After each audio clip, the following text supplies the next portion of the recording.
Plus, people always say, "Where are you from?" And I'll say Boston, and then they say, "No, where's your family from?" So I just skip that, say Dominican. I consider myself Mexican American. I feel like I have a lot from both cultures since I came here when I was young. A misperception that people have about the Latino community is that they always think they're all the same, that they all come from the same background or the same, place, and it's not. Like, we all have different, we're like either Dominicans or Peruvians or Mexicans. We all have a piece of our culture and we're all different.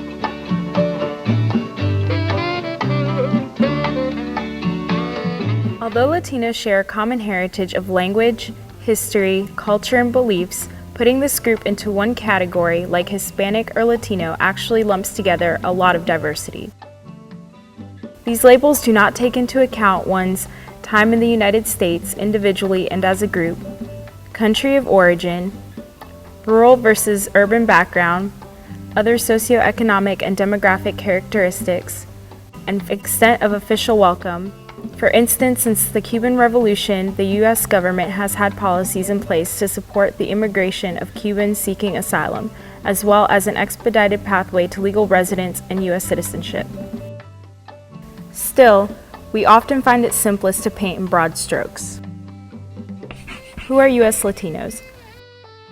Nationally, Latinos account for 50.5 million, or 16.3% of the total U.S. population.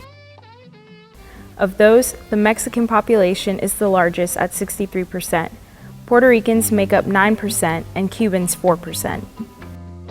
The rest is made up of people from all other Latin American countries, as well as other U.S.-born citizens.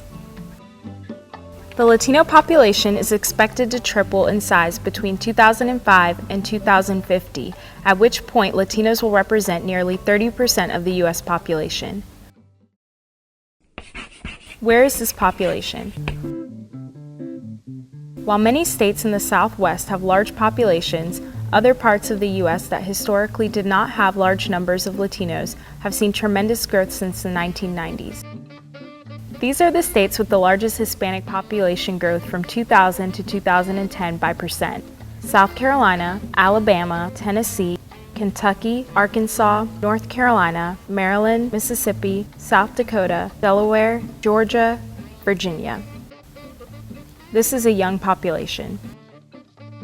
Both because recent immigration has mostly been made up of young adults and because the birth rates for Latinos tend to be higher than for other groups, there are a lot of Latino children in the U.S. The median age for the U.S. Hispanics nationally is 27, compared with 31 for Blacks, 36 for Asians, and 41 for whites. Nationally, 1 in 4 newborns and 1 in 5 school children are Hispanic. 18% of all youth in the U.S. ages 16 to 25 are Latino. In summary, the Latino population is a young population and also one with a large group of working-age males. Socioeconomic and educational attainment. Socioeconomic and educational attainment vary within the Latino population. However, there are several particular at-risk areas. One is poverty, which is defined as having an annual income below $23,050 for a family of 4.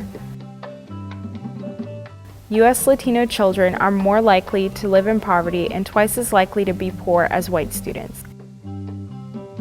Another area is educational attainment. Latino students have the highest high school dropout rate at nearly 40%. Only 13% of Latinos earn a bachelor's degree. Georgia Snapshot. Georgia has had tremendous growth in its Hispanic population. From 1990 to 2000, Georgia led the nation in the percentage growth of its Hispanic population. In the 2000s, the percentage rate diminished somewhat, but the population continued to grow very significantly. In fact, it doubled in that decade. In the past couple of years, the growth rate has slowed, but there has not been evidence of a mass exodus of Latino residents from the state as anticipated from the anti-immigration legislation. Georgia has the 9th largest Latino population in the nation, 800,000 to 1 million Latinos, which is at least 8.8% of the state's population. The Latinos that make up the population of Georgia are a bit more diverse in origin than those of some other states. 61% are Mexican, 8.4% are Puerto Rican, 3% are Cuban, and Guatemalans, Hondurans, and Salvadorans account for 10.5%. The initial group of immigrant Latinos were mostly already in other parts of the U.S. and followed the construction boom leading up to the 1996 Olympic Games in Atlanta. At first, the immigrants came from other parts of the country and then more directly from international countries. In South Georgia, Latinos are mostly employed in agriculture and migrant farm labor. In North Georgia, most work in poultry processing plants in Gainesville and Hall County, as well as carpet mills in Dalton, Whitfield County.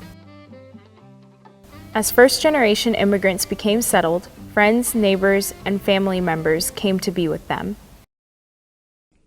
Georgia's Latinos, an emerging community. Latinos in Georgia are not only low-wage workers. They represent a wide range of educational, professional, and socioeconomic levels. Professional, white-collared Hispanics are well represented in Georgia, especially in Metro Atlanta, and are employed in Fortune 500 companies such as the Coca-Cola Company, AT&T, and Delta Airlines. Latinos also are employed in education, retail, construction, government, and business.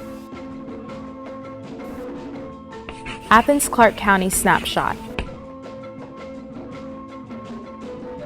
The total population of AthensClarke County in 2010 was 115,542. AthensClarke County is the highest poverty county of its size in the entire nation, according to 2010 census data. 61.8% are white, 26.6% are black, and 10.5% are Latino. Of the total population in AthensClarke County, almost 7% are Mexican. Puerto Ricans and Cubans make up less than 1%, and all other Hispanics make up 3%.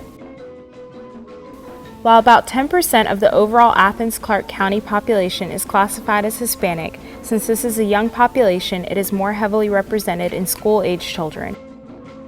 In the local Clarke County School District, about 1 in 5 students is Hispanic, which is quite a bit higher than in the statewide school population. Additionally, 12% of Clarke County students are classified as limited English proficient, but this figure includes students from a lot of different language backgrounds and ethnicities. In Athens, as in other areas, the Latino population is often clustered in particular neighborhoods. Since AthensClarke County schools are now zoned based on where people live, there is a lot of variation in how many Latino children attend a particular school. For instance, over 2/3 of students at J.J. Harris Elementary School in North Athens are Hispanic, and nearly half of the student population are English learners. Fortunately, J.J. Harris has excellent teachers, administrators, and community support. The school also pioneered a partnership with UGA's College of Education to be a professional development school, with a lot of university student and faculty involvement. Latinos at UGA now make up 3.85% of the total student population and 4.3% of the total undergraduate population.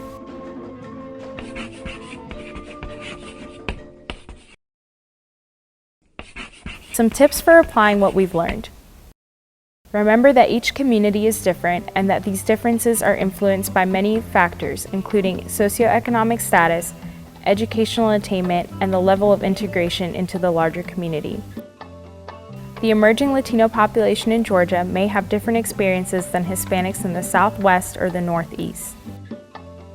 Not all Latinos in our area are from Mexico, and even those who are may be from quite different parts of Mexico or differ in how long they have been in the U.S. or in Georgia. And of course, don't make assumptions about people's immigration status. Both at UGA and in the local community, get to know people as individuals and find out about their family background and experiences. As the number of people from Latino backgrounds continues to increase, you will have many opportunities to learn with and from this diverse and growing community.